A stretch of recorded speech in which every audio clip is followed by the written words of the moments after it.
the impact of early trauma and the impact of child maltreatment, that's the thing that's common for children who are fostered and adopted.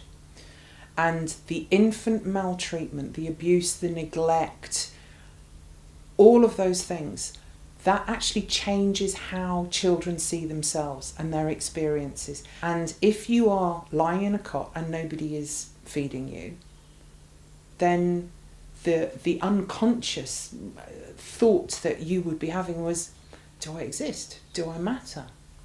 I'm not important. And those beliefs get really firmly embedded very, very early on. And, from 0 to 7, children are imprinted. Everything that happens to them, they believe they've caused it, and they have no filtering system. So they will end up with a belief system that says they're worthless, they're helpless, they're useless, they're not important.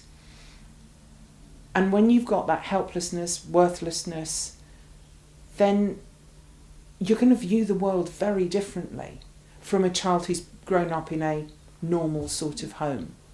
And those beliefs are going to stay unless there's a major intervention to actually help that person change. And just picking them up from one environment and putting them into a nice new clean environment is not going to change people's beliefs.